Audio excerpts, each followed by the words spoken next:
দামামা বেজে গিয়েছে। এক একটি দল তাদের মতো করে টার্গেট সেট করে এগোচ্ছে। 42টি আসনে রাজ্যের, তার মধ্যে থেকে বিজেপির টার্গেট কত? অমিত শাহ তো বলে গিয়েছেন 35, কিন্তু টার্গেট 35 না 25, এ প্রশ্ন কেন উঠছে? তার আগে শোনাবো অমিত শাহ এসে কি বলে গিয়েছিলেন। 24 में 35 सीट दीजिए, मैं बताता हूं 25 की जरूरत नहीं पड़ेगी। 25 के पहले ही ममता दीदी की सरकार कड़ड़भूस हो जाए। চিফ রিপোর্টার তুহিন আমার সঙ্গে সরাসরি রয়েছে নিউজ রুম থেকে। তুহিন, আমরা কেন এই প্রশ্নের মুখোমুখি হচ্ছি যে বিজেপির এ রাজ্যে লোকসভায় টার্গেট 35 না 25? অমিত শাহ তো 35 টার্গেট বলেই দিয়ে গিয়েছেন। দেখো, অমিত শাহ, কেন্দ্রীয় স্বরাষ্ট্রমন্ত্রী অমিত শাহ, তিনি রাজ্যে এসে একাধিকবার, তিনি 2021-এর নির্বাচনের পর একাধিকবার রাজ্যে এসেছেন এবং প্রথম সিউড়ির জনসভা থেকে অমিত শাহ কিন্তু বিজেপি নেতৃত্বকে, রাজ্য বিজেপি নেতৃত্বকে 2024-এর লোকসভা নির্বাচনে 42টা আসনের মধ্যে টার্গেট বেঁধে দেন যে 35টা আসন। অর্থাৎ কি টার্গেট বেঁধে দেন? যে 35টা আসন পেতে হবে রাজ্য থেকে। গতবার 2019-এর নির্বাচনে 19টা আসন পেয়েছিল, 18টি আসন পেয়েছিল বিজেপি। এবার কিন্তু অমিত শাহ টার্গেট বেঁধে দিয়েছেন যে 35টা আসন পেতে হবে। সিউড়ির জনসভা থেকে প্রথম অমিত শাহ বলেছিলেন। তারপরেও রাজ্যে এসেছেন। কয়েকদিন আগেই তিনি ন্যাশনাল লাইব্রেরিতে একটা অনুষ্ঠান এসেছিলেন, দলীয় বৈঠক করেছেন এখানকার রাজ্য নেতাদের সঙ্গে। সেখানেও কিন্তু 35 আসনের টার্গেট বেঁধে দিয়েছেন অমিত শাহ। কিন্তু প্রশ্নটা কি, বিতর্ক কেন উঠছে 35 না 25, যে প্রশ্ন তুমি করছিলে? তার কারণ অমিত শাহর এই টার্গেট বেঁধে দেওয়ার পরেও দিলীপ ঘোষ কিন্তু বলছেন যে নিশানা 25, টার্গেট 25, সেই 25-এর লক্ষ্যেই কিন্তু এগোতে হবে। 25-এর লক্ষ্যেই কিন্তু এখানকার নেতারা, বিজেপি কর্মীরা এগিয়ে যাবেন এবং সেইভাবেই লক্ষ্য স্থির করা হচ্ছে। দিলীপ ঘোষ এটা বলেছেন, শুধু আজ বলেননি, এর আগেও কিন্তু দিলীপ ঘোষ এই টার্গেট নিয়ে বলেছেন। অর্থাৎ 35 আসন যেটা অমিত শাহ বলছেন সেই সংখ্যাকে তিনি বলছেন না, কখনো তিনি অন্য সংখ্যা বলছেন, আজ 25 আসনের টার্গেট বলছেন। অর্থাৎ সেইখানে আমাদের সঙ্গে থাকো। এই যে 25-এর টার্গেট বলছেন, 35 নয় 25, কেন এই প্রসঙ্গ উঠছে 35 না 25? কারণ দিলীপ ঘোষের বক্তব্য। দিলীপ ঘোষ কত আসনের টার্গেট নিচ্ছেন, কি বলছেন দিলীপ ঘোষ, শুনুন। সর্বভারতীয় বিজেপি পশ্চিমবঙ্গে কত গুরুত্ব দিচ্ছে বোঝা যাচ্ছে।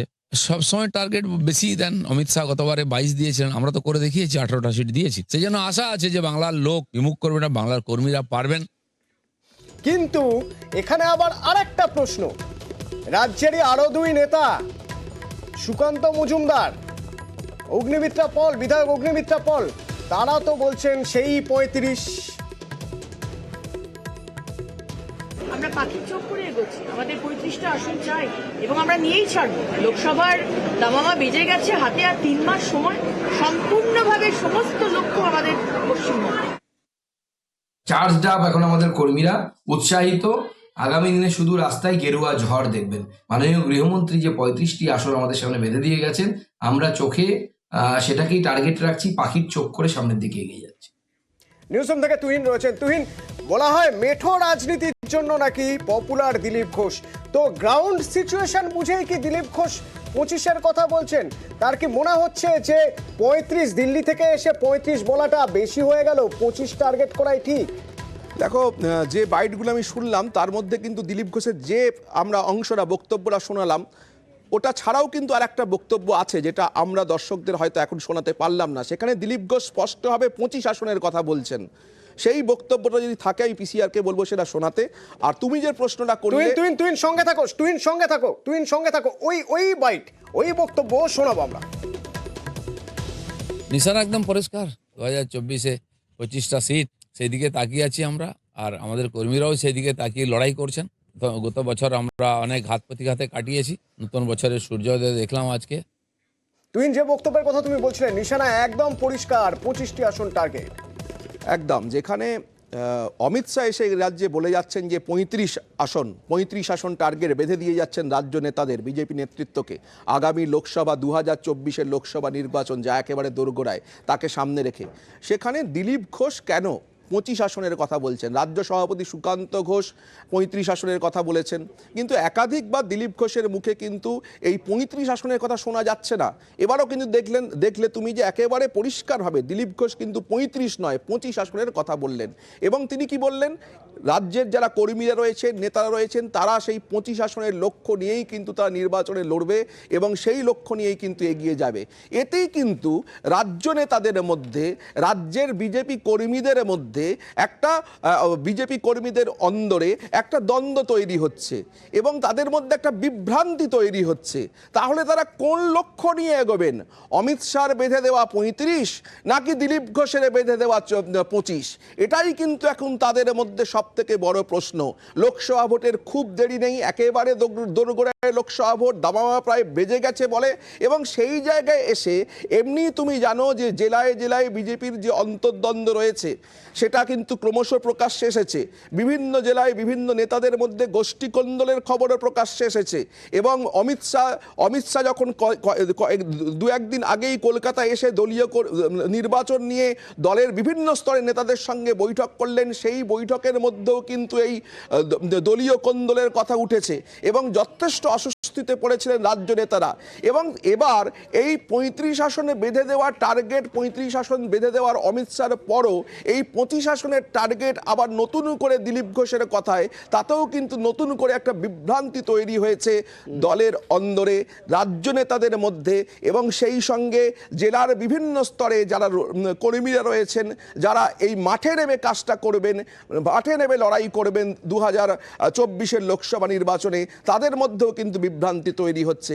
এটা কিন্তু বিজেপির পক্ষে যে খুব ভালো হচ্ছে না এমনটাই মনে করছে রাজনৈতিক মহল, যেখানে আর কদিন পরেই লোকসভা নির্বাচন 2024। খুব স্বাভাবিক তুহিন, খুব স্বাভাবিক, কারণ এক্ষেত্রে যেটা হচ্ছে তা হলো যে কোথাও যেন তৃণমূল বলার সুযোগ পেয়ে যাচ্ছে যে রাজ্য নেতারাই বিভ্রান্ত কত আসনের টার্গেট তা নিয়ে। একেবারেই সেক্ষেত্রেই কিন্তু আজকের কুণাল ঘোষ যখন দিলীপ ঘোষের এই প্রতিক্রিয়া কুণাল ঘোষের কাছে জানতে চাওয়া হয়, যেখানে অমিত শাহ বলে যাচ্ছেন 35 আসনের টার্গেট দিয়ে যাচ্ছেন লোকসভা নির্বাচনে, আগামী লোকসভা নির্বাচনে, দিলীপ ঘোষ সেখানে 25 আসন বলছেন, তাহলে তাদের মধ্যে বিভ্রান্তি, রাজ্য নেতাদের বিভ্রান্তি হচ্ছে। কুণাল ঘোষ স্বাভাবিকভাবেই তিনি একটা ছক্কা মারার মতন বল পেয়ে গিয়েছেন তৃণমূল কংগ্রেস নেতা কুণাল ঘোষ।